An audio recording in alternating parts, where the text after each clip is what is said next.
Hello, and thank you for tuning in early. If you're already on with us, it'll be about another 10 minutes before we begin. We're just testing out the technical bits and making sure that it all works.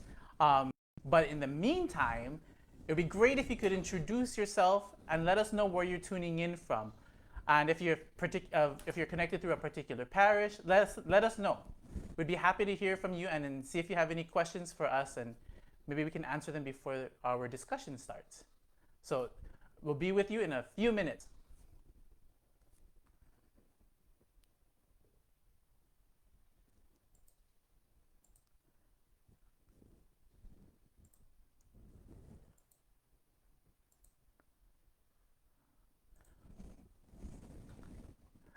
I don't actually know. I don't know how to see this, if this works or not.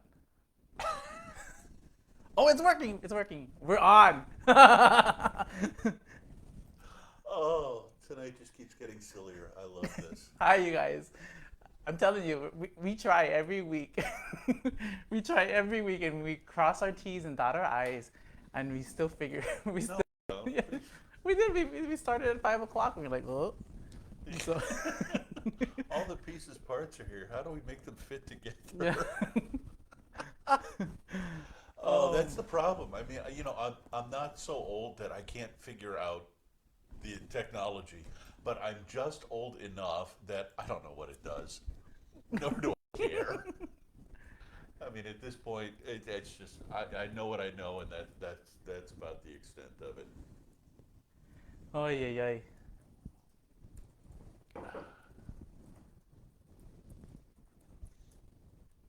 All right.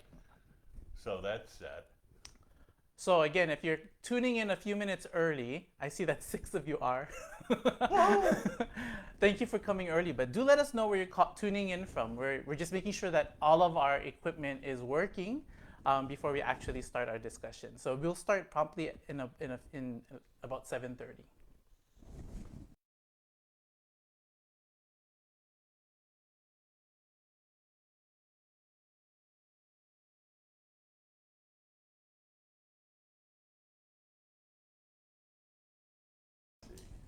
That's a my friends from high school and my friends from college would probably know. Like they're like, "Oh, Chris, on your way?" Meaning like, "What do you mean on your way?" You know, like on your way, like you just woke up, or on your way like, or on your way like you're in your car. And I'm Yeah. like, on my way. I'm on my way. He's like, Variations. well, on my way. There's a lot we can do with that. Yeah. So if you are just tuning in, thanks for tuning in early. We'll begin in about 5 minutes. We're just making sure that all of our technical material, or technical software and hardware is working. So, but while you're here, do let us know where you're tuning in from. What's your name? And if you're associated with any particular parish, a Paulist parish, or maybe if you are connected to where we serve in our apostolates, Church of the Resurrection in Burtonsville, Maryland. We'd be happy to know who you are and where you're tuning in from. Oh, this is awesome. Oh, my aunt is turning in. Hi, Auntie Mackie. Hawaii's 5 hours behind Hawaii's. So it's mid-afternoon. yeah, about 2:30. 2:30. Okay, that's nice. That's a civilized time Yeah. to get up. And then after March 14, when we spring forward for daylight saving time, it'll be 6 hours. 6 hours, yeah. That's what I thought. Yeah. Okay, I couldn't remember. My sister's in Hawaii too, and I'm trying to remember when to call her and when it's an appalling time and when it's Oh yeah. an acceptable time, or an Yeah. appalling time for me, but That's right, perfectly yeah. swell for her. Like if she calls you at dinner time, it may be too late for you. But if you call her at breakfast here, it'll be in the middle of the night there. She won't talk to me for hours. And you're like, months. why? Yeah. Nothing is that important. And let's see. Oh, we also have Regina Conklin from Tampa, Florida, one of our Paulist associates. Oh, I'm so glad that you are able to join us, one of our Paulist associates. Thank you so much, and thanks for tuning in.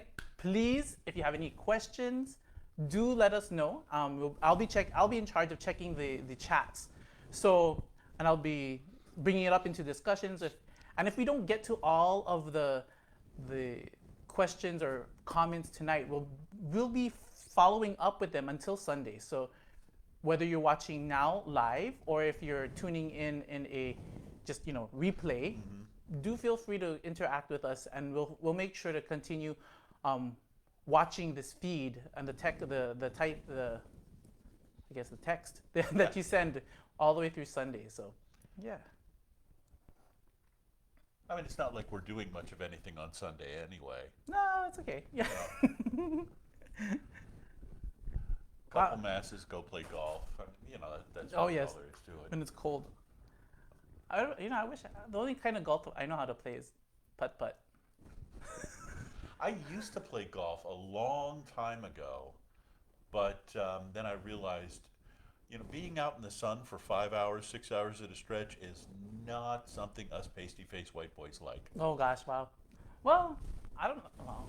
It depends. I used to play tennis, and we would be 5 days a week in the sun from 3 to 6. That's a lot, And then, yeah. Who needs sunscreen? Oh yeah, that's for silly people, or so I thought in my younger days. But then I also, after working in theater for a while, I got used to having climate-controlled, perfectly controlled everything, and the outdoors just all of a sudden seemed unbearably messy.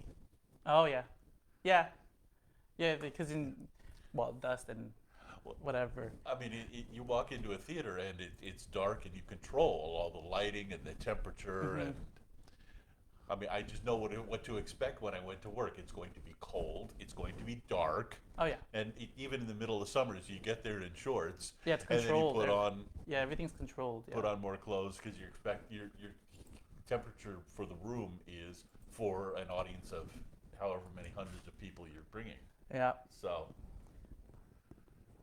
Well, as you see, we're going to start in about a minute or so. So this is Rich. I'm going to put up his profile so that if you don't know him yet, now you'll get to see a little bit of who he is, and I'll put up my profile as well, and on our Paulist website even. Yes, and many thanks to Paul Snatchko for making sure that happens. Oh, look at that. I'm glad you didn't use the picture of me with long hair. Oh yeah, well I don't have control over that. Yeah, I know. But that's just an era I'm becoming more and more embarrassed about. Oh well, what are you going to do? Although our brother Eric is online again. Very nice. Very nice. What's up, Eric? Coming in from Berkeley. Nice to see you. And Zach, if you're around, novice Zach, who's right now in Ohio at the University of in Columbus, Ohio. We really liked those Cinnabons. Those were really super. Oh boy! Tell me we're not a community of brothers. Oh yes. Any opportunity to poke somebody. Okay, well with that, that's just delightful. Hi, welcome. Here we are again in the second week of Lent already, and my goodness, how this is really kind of going much faster than I felt it would. I thought it would. I mean, Bro, this is this like a third? Are we a third? We're a third of the way through Lent, yeah. I mean, I used that in my homily last Sunday. We are a third of the way through Lent. And, given the fact that we've basically been in Lent for a year. Yeah. Or so it feels oftentimes. I had thought that this would be more of a dragging experience, but no, it's moving along quite. Yeah. For me, it's moving a lot faster. Yeah. Like Sunday will be the third week of Lent. And maybe it's because it's a different outlook. A year ago, I didn't know how Lent would look like. There wasn't, the resurrection I knew it would happen. But then at the same time, I'm like, how? So perhaps now, this year, I feel a little bit more confident. I know that the resurrection will always happen. Well, Right. It already did, and Every Sunday. But Yes. now this Lent is a different Yeah. tone for me. It does. You're right. Because I remember last year when I was stationed in Tennessee, there was just a whole swirling uncertainty each week. Because we had Ash Wednesday, and that was normal. And then we got into Lent, and then more and more news of COVID in the Northeast kept trickling down, and our bishop said, well, let's not have the cup at Mass anymore, and then let's not have Mass. Wait, what? How can we do that? Well, certainly we'll be fine by Palm Sunday. Wasn't fine by Palm Sunday. So there was a lot more uncertainty, a lot that doesn't feel quite. I think what it is now is that anticipation of vaccination and finding out what life's going to look like now. I think that's kind of the difference. Yeah. So, and I'm trying to think about it, like how is that affecting my Lent? Is in addition to just the outlook of a more hopeful Lent, but I don't think like maybe I'm more focused on the benefits of spiritual renewal, as opposed to being locked down in sin, Right. in evil, just bad energy, Yeah. No, and really that lifting of uncertainty, because even if things do get harsh again, God forbid, we've done that before. Yeah. How about you? Like, Yeah. how is this Lent for you so far? Is it a little bit the same like last year, or has the character of this season changed a little bit for you? Let us know in the chat, and then we'll see if we can respond to it. But do let us know. Yeah. And one of the things that I keep getting asked with people that I'm working with throughout is, well, how are we supposed to pray? And people are always looking for good books, so I thought I'd bring out a couple this week. This one by Richard Rollheiser, which Chris is putting up in the chat now, Prayer, Our Deepest Longing.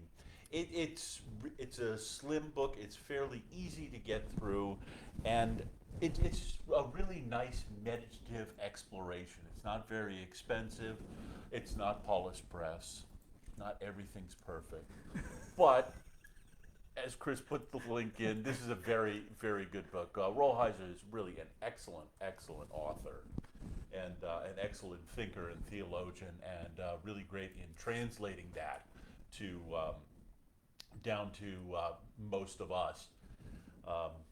And then, of course, because I will get thrown out if I don't, 28 Ways to Pray, and who publishes this, Chris? Oh, this is Paulist Press. Yes, this is Paulist Press. So here we go. We're getting back there. Here you go, Father Mark David. We're thinking about you. This is the book that I was given my first day in the novitiate, and I walked in thinking, okay, prayer is pretty simple. You just get down on your knees and say an Our Father, right? Well, little did I know there are 28. There are actually more than 28. Right. But this is a great way to sort of spur your thinking and imagination, and because prayer is communal, what we do at church, what we do in our groups, but it's also very personal, and there's a time and a place for everything. There's a place for communal prayer, and there's a place for personal prayer and your personal communication with God. And there are a lot of times that people have told me they feel like the prayer is dry, and so maybe since God doesn't change, we are. Yeah. So maybe it's time to try something a little different. Oh, so not that I should stop praying, or like No. because I don't hear God is not that I should stop. No, we should just change maybe the mode. Maybe you change the mode or the time or the intention, or it might be an invitation to explore something that's hidden inside of us that we're not aware of, a hidden resentment or something that's keeping us from really being open and honest with God. Actually, when those emotions come up, like sometimes, I don't know about you, but sometimes I feel sad, or I feel angry at something, but I do want to pray about it. Yeah. I can pray about like, Lord, change me, or like, Lord, take this anger away from me. But in some sense, some of the most effective prayer has just been sitting with my emotion and just letting God be present to me in that in that whatever the emotion, whether it's anger, sadness, fear, and it's something I had to definitely get used to. Yeah. It was not easy. It was yeah, because then I'm expecting dialogue, right? Right. Because I talk to God all the time. Of course, I want something in return. Well, yeah. Me. Like tell me what, but then it's not that necessarily. Right. It's being in the presence. Yeah. No, very much so. I mean, that was really how I hear the Transfiguration readings from last Sunday. In these really emotional moments, we want to do something. Yeah. But sometimes the best thing to do is experience it and be with that moment. Yeah. And that's really challenging, especially in our culture. I think that's really sort of fallen by the wayside. Yeah. You know? So if your prayer is a little bit dry, then I guess don't despair. 28. Try one of the different modes. And I'm sure you'll be able to find more than just 28. In our novitiate class, there were 3 of us. And in experiencing this book, not just reading it, but in giving it a try, we also figured out there's many other ways to pray. These are just stepping stones. Yeah, really. no, absolutely. And I mean, I really see it too in the growth of our life of prayer in seminary together and individually. One of the things we do is every Thursday night, what we were actually doing just before we came here is we have a prayer service, a formal prayer service that's written and conceived by one of the seminarians. We take turns, and about every couple of months, everybody's number comes up. And tonight, Ben was giving us just this extraordinary service, Stations of the Cross with vocations in mind. And it was just shockingly beautiful. It's just a remarkably lovely way of going about prayer. And I thought it blended beautifully the communal with the personal prayer. And the atmosphere. I mean, Ben Chisholm does a really nice job when he sets these things up. He really thinks of the details, and it's just always a beautiful, spiritual, prayer-filled experience. Tom from Tom, hey. Yeah. Do you see what he wrote? Yeah. Discerning God's. You want to read it out? Wow. Okay, Tom has a great question. Regarding prayer, can you talk some about discerning God's response to our prayers? How does God talk to me? How do I hear what God has to tell me? Well, that is the question. That's the perfect question. Yeah. The short version, which I don't know that I'm really any expert any more than anybody else is, but we've all prayed. We've all looked at how God responds to us with various hints and clues, and how open we are to hearing new information. When I was younger, I was discerning what my vocation was, and then, this is about 15 years ago, I was thinking that I would hear a voice, like literally hear a voice. Then I'm sure that happens for some people if they're in such deep prayer. But in my untrained or very youthful days, in terms of getting to know myself and how my body is, how my spirit is in terms of prayer, I was waiting for that, and I didn't get it. So I actually kind of felt very disappointed that I didn't hear God's voice. But what I did hear over the years, and I had to train myself for this, is that when someone gives me an affirmation, or there's something like serendipitously like shows up, like, oh, like this has not, like the text that I'm reading, a book, is, or whatever, something like is just normal, like, but then for some reason something sticks out. Yeah. Like our conversation happens, but then for some reason I heard something differently. Yeah. That's what I would pay. That's now I would pay attention to those, and then say like, what does that mean, Lord? Yeah, I think that's really a huge part of it, especially in our ultra wired, hyper loud. I mean, we say that we're busier than ever. I don't know if that's true so much as the world is louder than ever. And there's so many different voices and things that are vying for our attention. One of my favorite Bible passages, and I bring this up constantly in every group I'm ever a part of, is the story of Elijah, who's fleeing, and there's a textbook description of depression in there, and Elijah is asking for God's permission to die. The world is against him. The queen is out to get him. He's in the desert. There's no food, no water. He's had it. He's done. There's no more. And he goes to a cave, and an angel comes out and says, "You've got to eat. You've got to drink something." And so Elijah does, and he goes back to sleep. And the angel wakes him up again and says, "Okay, here's some more food and water. Take care of yourself, and be aware, because God's coming by soon, and God will talk to you." So Elijah goes back in the cave and starts to wait. And there was a great windstorm, and God was not in the wind. There was a great earthquake. God was not in the earthquake. There was a great burst of fire, and God was not in the maelstrom of fire. And there was a tiny, still voice, and Elijah hid his face because he knew that was God. So where is that tiny, still voice, and what do we have to do to settle ourselves and calm ourselves? Because it's different from everybody. Yeah. To hear that small, still voice. That's right. Yeah, it's different for everybody. Yeah, I mean, I think of Moses and the story of the burning bush. And, it's rather remarkable because Moses had quite a bit going on in his life at the time. Yeah. He was on the run. He was a fugitive from justice. He just married. He's handling his father-in-law's flocks, so you don't want to screw that up. And yet still, and then he's doing his thing, and he gets distracted by this burning bush.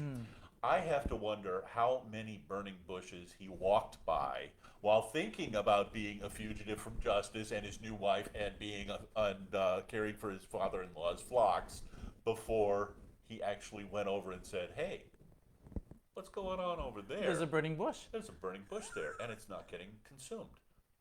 What's going on?" Yeah. Perhaps it's like the internal disposition, right? Yeah. Because we have so many blinders on, there's so many blinders on that God is present to us. He's just waiting to be seen or heard. And then we're like, okay, well, you're right. You're right. Like how many burning bushes have I passed through these years? Yeah. And not realize that God indeed is speaking to me. And but the question is, how am I listening? How am I hearing yeah. it? How am I listening for it? What am I doing to hear that specifically? Okay. Yeah. Yeah. And it's a training. You have to train. I think we have to train ourselves Practice. to, practice. I mean, I know that when I'm on the phone with my mother, I have a different kind of focus than when I'm on the phone with, a telemarketer. All right. Right. Like now I'm listening to you. Right. But when we're driving in the van going home. You're asleep. Yeah, of course. I'm listening. Yeah. I'm listening. I hear you. I hear In this pose. Yeah, you're listening. That's right. You see? So it's a different kind of listening, you see? Yeah, kind of listening where you don't have to worry about it. Yeah, no. I will tell this one story. Back when I left the church for quite some years, much of my early adult life, and then I came back to the church, and I wasn't sure my first year. I really wasn't sure at all. I made a commitment to go to Mass daily for, I think it was Lent, and just to see if anything bad would happen. I didn't think anything bad would happen, but you got to test these things. So I'm going to church every day, and this is kind of remarkable because I hadn't gone for years. And about halfway through Lent, I'm sitting there and I'm thinking, I'm just not getting it. okay, I've been away from the church for 30 years, and Mhm. after 3 weeks, I expect a Right. burning bush. Yeah. Because my prayer became, okay, God, I'm not looking for a burning bush. I was looking for a burning bush. But I said I wasn't looking for a burning bush. Right. Yeah. But is there some sign that this is the right path, that you're there, that this is real? Something, anything, where am I going? Mm. Now, I suffer from chronic depression, and I have these attacks from time to time, and at the time, I was having one. And so, just dragging and no energy and just feeling kind of generally lousy. And I'm making the prayer, as I always do one Friday. Okay, I'm looking for my not burning bush, something, anything, not seeing it, not excited. Well, I went off and visited my parents that weekend, came back, and got down on Monday on my knees and said, okay, I'm still waiting. And that was when I realized that for the first time in a few months, I was completely asymptomatic. I felt fine. Hmm. Really? And I was feeling lousy on Friday. I had been symptom-free for 3 days, and in my world, I'd been just so distracted, I hadn't noticed it. Oh wow. And Yeah. You were just because you were looking so hard for, but not wanting to look so hard for something that you forgot to I pay forgot- attention yeah. to the other things. It was in my mind, it was an actual by God miracle. Wow. And so, I mean, a true Yeah. healing. And I didn't notice it. Now, that's a powerful experience. Kind of like the 10 lepers and the 9 that just kept going and only one came back to say thank you. Mm-hmm. So on that day, I cried in church. Oh, you were really present. Oh Yeah. boy, yeah, no. So that changed my worldview, and I don't know if that really answers your question, Tom. And unfortunately, I don't know that we can adequately answer it in just a few minutes. I mean, I do various groups and presentations on discernment proper, and most of it's about how you get yourself in the mindset to do it. And not much of it is on how we hear the answer or what do we do with that answer once we get it, especially if we don't like it. But that's always a fun one. But that's a great idea for something that I may have to do in the future. Thank you for that, Tom. I hope that helped some. Shall we start with the third week of Lent? We should start with the third week of Lent, and we do the scrutinies this week. Big word. Well, yes. And what are the scrutinies? What are the scrutinies? Yes. Let's. Well, I thought you were going to tell me. I was hoping that was going to happen. Well, you know. Oh, right. Okay. Well, actually, well, you know, You're the when one you in say the priest suit, Rich.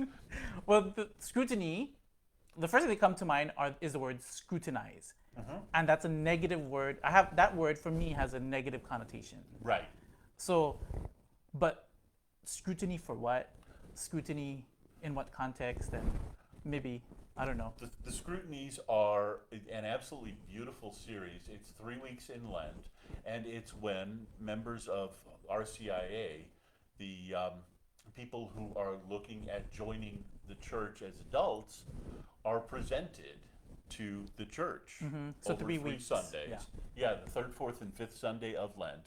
And this is a ritual that has been around for, not kidding, minimum 1,500 years. Actually, probably closer to 1800. Oh wow. Because we have records of it back in the third and fourth century. So when the RCI, the adult education, for those who are thinking of joining Rite of the church, Christian initiation for adults. so when that came back as a result of the Second Vatican Council, it's not that it's not a new thing. No. It's a reemergence of No. something that we've already been doing. And it's actually very close to the ancient rites. From the 200s, 300s, 400s. Oh, that's pretty We've cool. got records, and also St. Ambrose wrote a whole series of homilies of how to prepare for those people who were looking to enter the church. And of course, then it was almost all adults. And Right, the yeah, that's right. process could take 2, 3, 4, 5 years. In 2-3 weeks. Yeah. Well, no, I mean, the initiation process. Yeah, that's would right. take Yeah. years as opposed to the 6 or 7 months that we usually do That's right, now in the United States. Yeah. But the scrutinies, and you're right, in our culture, again, to scrutinize has a sort of big brother overtone and some scary totalitarian mindset. And that's kind of a shame because it's what the scrutinies do is the rite is basically a minor exorcism, which is another word that has taken its own life. But what it allows us to do, and especially the people who are about to receive the first sacraments, is it allows a chance to open oneself up to God and give scrutiny to those places, those aspects of life, of sin that may not have been thought of before. And so one cannot approach sin without knowing the sin. So where in my life am I not quite safe with God? Okay, yeah. When you were just explaining that, the images that came to mind was easing into gradual, kind of like it's very much we welcoming our new the new members of the church who are who will be baptized at Easter Vigil, but at the same time it's an opportunity for those new members to get to know the community as well, right? And we are committing to pray for them. Yes. To assist them as they make their transition into the church and then beyond. That's right, yeah. Because what we don't do really much anymore, because after Easter, then we hit graduation season and school lets out and vacation time. But in the life of the church, that's known as the mysticological period. That's right. Which is the mysteries. Right. All the mysteries of the sacraments. Every time you hear a priest say, oh, well, that's a mystery. Mystagogy. That's mystagogy, yeah. Big word. Big word. Mysteries. It's the unveiling or the further unveiling of the mysteries. Yeah, and they're really mysteries, I think, because so many of us really need answers that will satisfy us, and the blanket answers don't work. So an answer that works for me on how God works in my life is probably going to mean nothing to you. Say, well, God wants you to wear purple socks. Duh. But purple socks are great for me. Yeah, sure. So we have to do that work individually. And the scrutinies are a chance to start that and give us as a community a chance to welcome and show the people who are looking to enter the church that we are here for them. That's and right. will continue to be. Yeah, so they're not entering into the church as an island. Right. Like we were just talking about, like in terms of Fratelli Tutti, like no one is alone. Like someone who is entering it into the body, the mystical body of Christ, which is the community gathered. So yeah, it's an integration. Yeah. Yeah, and that which actually leads us very nicely to all the everything else we're going to do tonight. Nobody should be alone. Yeah. It's not easy. No. No. No. But that's the goal. So do we have anything? Oh, look, Eric is getting all kinds of theological. Thank you, Eric. Yep. Yeah, so Kelly mentioned here, like sometimes I'm envious of St. Paul. It was not hard for him to discern what God wanted. And then Regina replied, it was like God was yelling at him. Yeah. How lucky. Which is great, but okay, let me just throw out this little tidbit for you. When Paul was on the road to Damascus and he had that experience he had that knocked him blind and didn't know what to do and created a conversion experience, how long before he started off on his preaching career? Several years. Yeah. The tradition tells us it was 3 years. He sat in the corner and thought about what he'd been doing with his life for 3 years. So my anxiety of being like, why hasn't anything happened yet? Yeah. Like I need to chill out a little Well, the other thing too, I mean, that really strikes me about the St. Paul story is these experiences are wild. Yeah. It takes time to process like what just happened because they are so supernatural. That's right. And I think that's why I need the community. Like I need others to help me process Yeah, that. and the like, first like thing we were Paul mentioning. did was he went and found Timaeus. I should know this better. Oops. Been here how many years? So, How much has been spent on my education? Okay. Oh, boy. Moving forward, yeah. But yeah, he went out and was presented to a member of the community who mentored him and nurtured him and prayed with him. So Paul, he got a big slap upside the head, and he was guided in how he could start thinking about it. I can think of a couple times in my life when, in hindsight, I can see, yeah, that was a good, swift upside my head, but not knowing what to do with it, I ignored it. right, and we lose it. We lose memory of it until we're brought back to it, and then you're like, "Oh, that was a significant moment. What does it mean?" Yeah. Or like, how has that changed my being, my person, how I react to things? And then maybe that's and it's not lost because we still can go back to it and discern, continue to discern, like ask, what did that mean for me now? You know, that was a major moment. You first acknowledge that was a major moment. And then I think seeing that pattern makes it easier for me to be open to the experiences now. So they don't need to be quite so violent. And I don't know that I've ever been knocked blind, but there've been some roughing up of my delicate person in the past. Yeah, Yeah, yeah. Sometimes we need it. Yeah. usually in my case. All right. Yeah, should we start with the readings? Would you mind reading the first reading?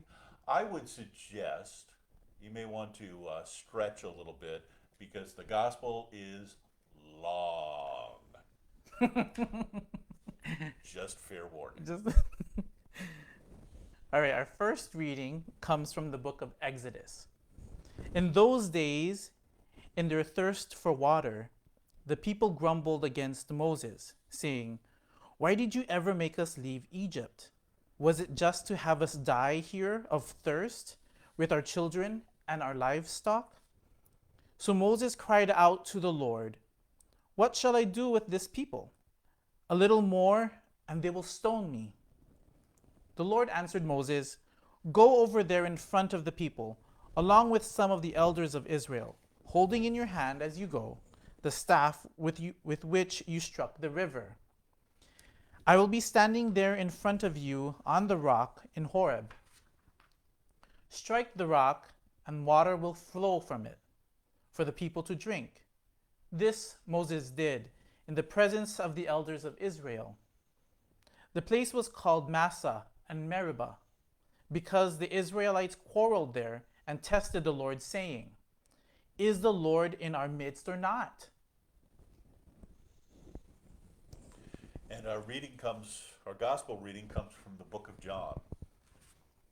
Jesus came to a town of Samaria called Sychar, near a plot of land that Jacob had given to his son Joseph. Jacob's well was there.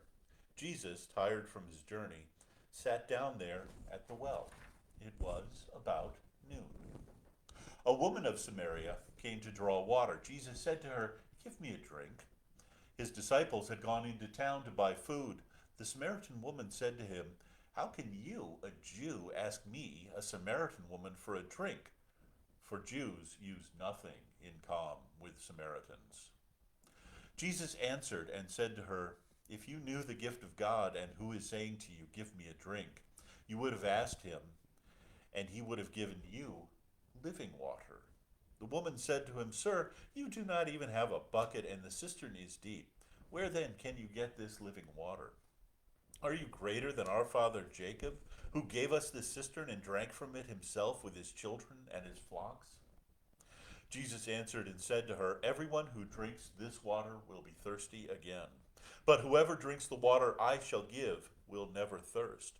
The water I shall give will become in him a spring of water welling up to eternal life." The woman said to him, "Sir, give me this water that I may not be thirsty or have to keep coming down here for water." Jesus said to her, "Go call your husband. Come back." The woman said to him, "I do not have a husband."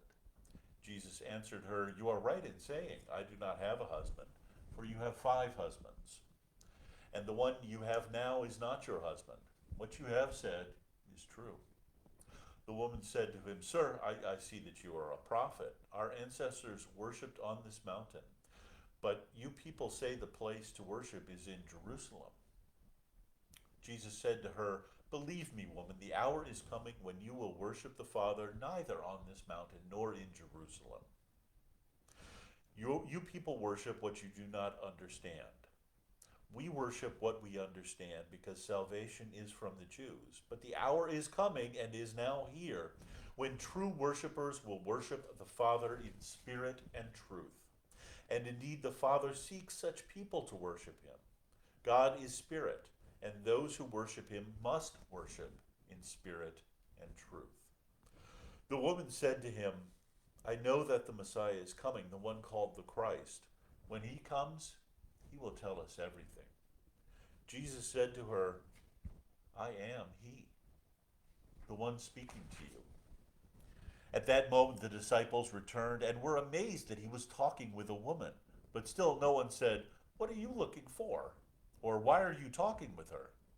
The woman left her water jar and went into town and said to the people, "Come see a man who told me everything I have done. Could he possibly be the Christ?" They went out of town and came to him. Meanwhile, the disciples urged him, "Rabbi, eat." But he said to them, "I have food to eat of which you do not know." So the disciples said to one another, "Could someone have brought him something to eat?" Jesus said to them, "My food is to do the will of the one who sent me and to finish his work.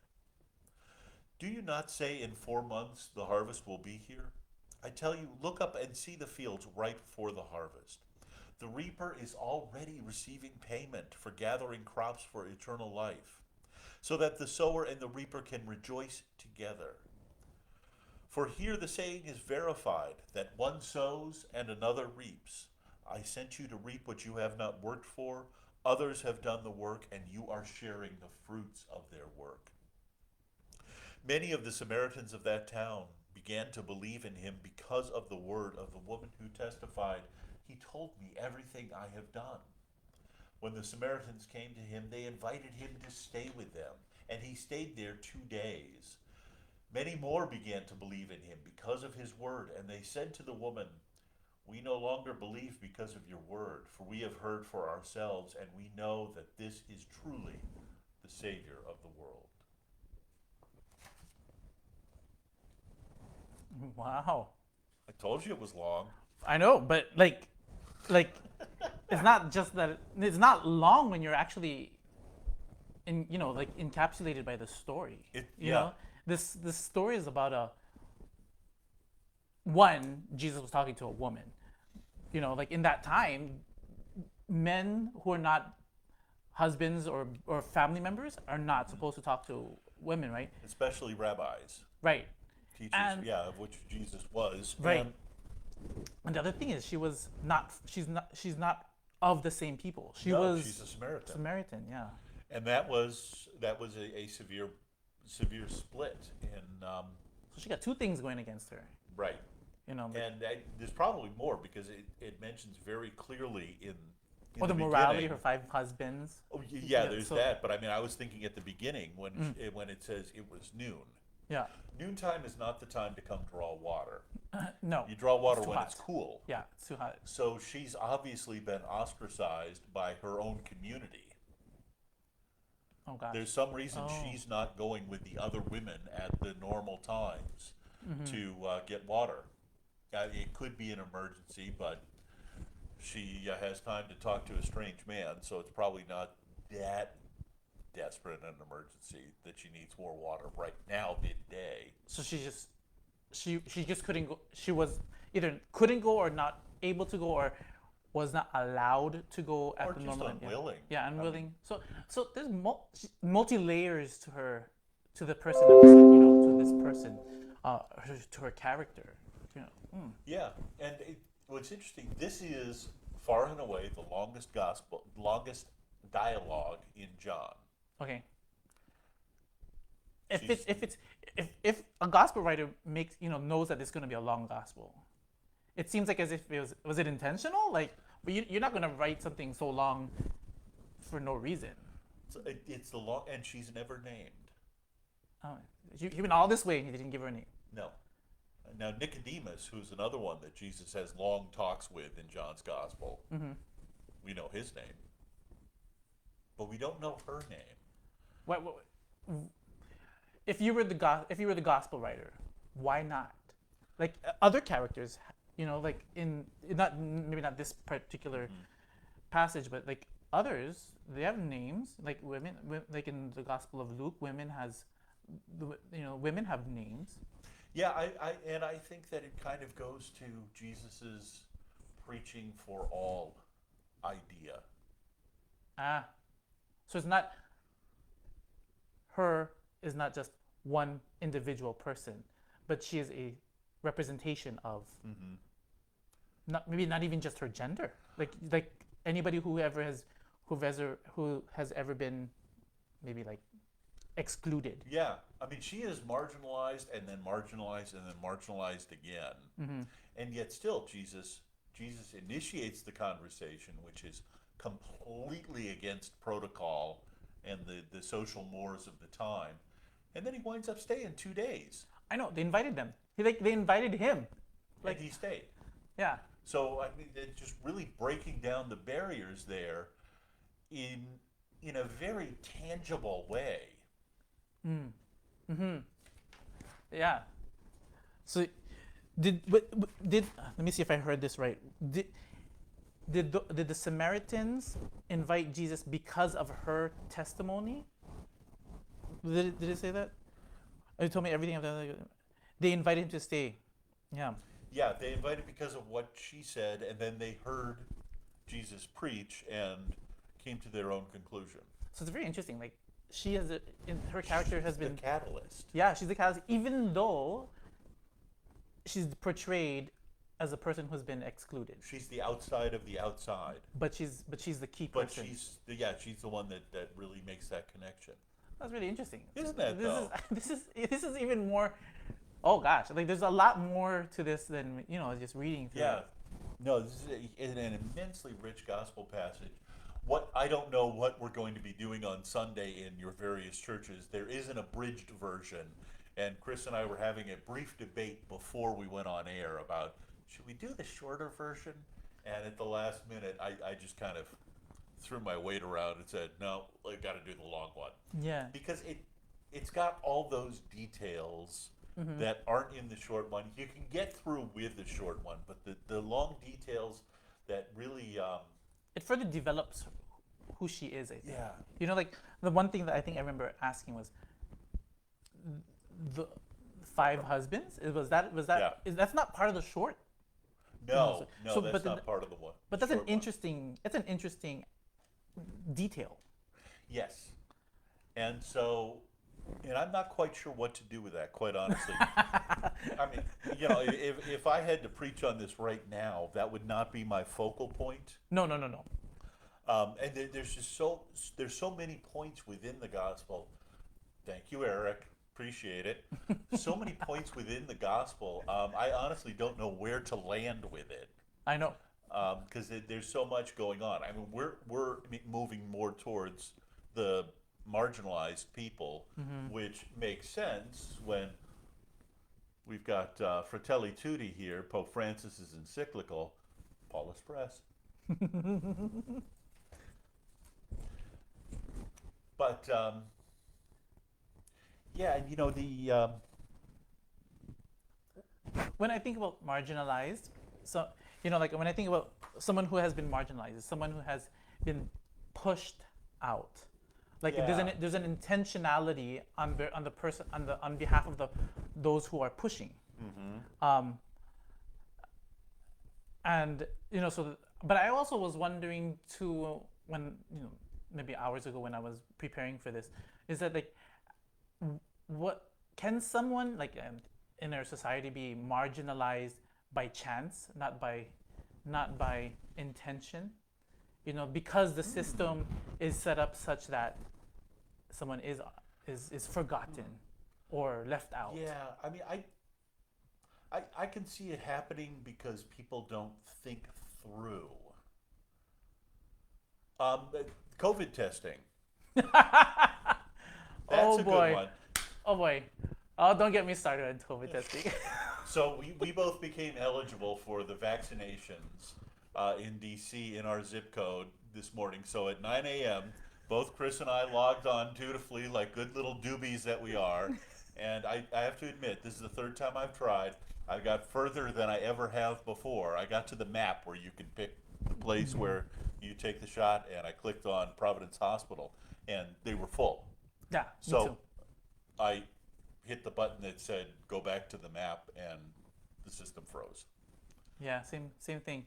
Like it's interesting because like, you know, like it was not even 4 or 5 minutes Yeah. since the process had opened, and by the time I was like, okay, going through the medical things, you know, the existing conditions, etc., Yep. and confirming that I live in a high risk zip code, by the time I did all of that, it was gone. So Yep. I'm like, and I think I'm pretty good with computer. Like, well, I think I'm not that horrible at. Minutes ago, we were talking about how we don't know what we're doing. Right? But then, you know, like, but I made it in 3 minutes, you know, which Right, is yes. not Which is not bad. But then I can, and then I was thinking about like, well, like my mom, for example, you know, Yes. like she would not have been able to, or my dad have not been able to be as quick as I am. Yeah, my mother So- does not own a computer. So what happens? Like, these people are being marginalized, and it's not their Yeah. fault, Right. and it's not, and it's interesting because the system is set up such that we are, you know, that it is. We're aiming towards them. It is, yes. But by chance, it just, you know, things just filled up. So Yeah. I thought No, I was know. going that way in terms of my thoughts today, in terms of marginalization. Yeah, no, me too.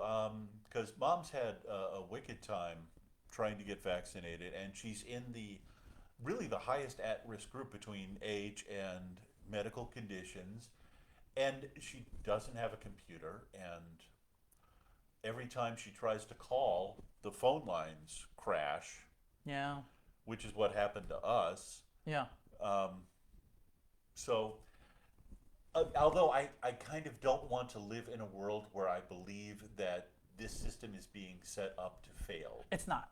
No, I think it's just It's an oversight, but it's an oversight, and I think because like, you know, like sometimes it takes years to set up these kind of, you know, like electronic systems and to gather data, and they don't, people who are setting this up don't have time to test things out and foolproof things, and it's so important that it needs to go live now. yeah, I mean, and probably the way it should work, the way it would work to gather the most people would be to create a workforce like when we do the census. And people go door to door and Yeah. find out.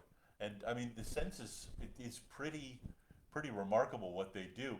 The Paulist Fathers own an island in the middle of Lake George, and there's a little cabin there for fathers or Paulist students who want to take a retreat there and go camping as part of their retreat. And when we went up there to clean it up this past summer, lo and behold, There's there a was census- a census form on the door. You never know. I guess they never know if somebody actually lives there. You know, Yeah. so they didn't know. But you know, I was thinking about like, how then like, I can, you know, like, just because someone doesn't have the access or doesn't have the means to access, does not prevent me from helping out in ways that I can. Oh, yes. So it's not like this marginalization is a permanent state. But because of what Pope Francis is saying, is he's asking us in Fratelli Tutti to step out of our comfort zone, step out from the purview of what we only see within our own self and what affects Yeah. us, but to be concerned for others as well. And then it can seem overwhelming, like, oh my gosh, that's a lot. But then I think that's where you can figure out, like, so what is the one concrete thing that I can do Yeah. to assist another person. I think you've really hit on something there. Is what is one concrete thing I can do? Not how do I fix the world? Right. Not how do I save everybody, but what is one concrete thing I can do? And if more people had that attitude, and maybe it's one concrete thing a week. Yeah. That adds up quickly. Yeah. Jesus took a step out and said hello. Yeah. You know? Give me some water, lady. I'm thirsty. Say hi. So yeah, I mean, from the relatively ignominious start, huge things happened. Imagine, imagine, wow. And you would have never known, you would have never known what the fruits of that interaction would have been. Yeah. Unless you had taken the initiative to put yourself out there. Yeah. That was very interesting. Yeah, no, it really is. Pope Francis has this one section in paragraph 188 that we were talking about beforehand. Oh yeah. About politicians in the state of the world now. And I can feel all of my Paulist brothers who happen to be watching this starting to cringe because they've heard my view on politics and politicians, and they're wondering what's going to come next. And actually, they're twitching because they're pretty sure they know what's going to come next. But no, we are all part of this. My sense is we've kind of gotten into this idea of I'm going to elect somebody and they're going to fix it. So we, generally speaking, place the responsibility on the person we're electing, the politician. Yeah. Yeah, and that's not, I don't know how fair that is. Well, there's definitely one component. Yes. And then, but at the same time, by doing so, I'm like, am I washing myself of self-responsibility? Yeah. I don't know, but then at the same time, here it says, like you were saying, was it 188? So politicians are doers, builders, politicians. But then, in some sense, politicians are not just the professional, I guess you would or the elected representatives of the people, but we are still political agents. We have to make choices. We are, we are political in the sense that we have to make choices. We have to choose what to buy. We have to choose where to go. We are interacting with society with almost everything we do, which is the root word of political, the polis. So I instead of looking at government, I try to consider the word governance, and I am an agent of governance. I am not a political person in terms of being a politician, but I participate in this ecosystem called governance, and that's my role. My role is to inform. My role is to assist. My role is to participate in that governance. And good governance includes not just the government, but the people. But the active people, yeah, and people thinking of what's one concrete thing I can do today to make it a little better, to help somebody a little bit. Yeah, so that co-responsibility. This is, yes. Yeah. Oh boy. Okay. Well, we've kind of gone all the way around the horn. Has anybody asked anything interesting, or do we leave any loose ends? Because I think we've gone about as far as we can go with this without going for the next 4 hours, which I wouldn't put past us. But boy, that would be mean. Wow, I can't believe we talked this long. All the way through. Wow. Well, this is exciting. Well, I hope you can continue in joining us in this conversation. The stream will end, but continue your comments. We will be interacting with this feed all the way through Sunday and beyond, if even So if there's that many things going on, but yes, I invite you to continue your conversation through the chat. Anything else? Not that I can think of. Thank you so much for joining us. It's always great fun on our end. Yes. And it's a delight to know that there are people out there that seem to think the same thing. So thank you for feeding our egos and such. And please, as Chris said, if you do have any questions or suggestions, like Tom, that was a tremendous question. Thank you so much for that. That's really deeply appreciated and will get me thinking about things to do in the future. So with that, I hope you have a great week and a great weekend, a very fruitful Sunday. Many blessings to you all. God bless you. We'll see you next week. Bye-bye. Bye.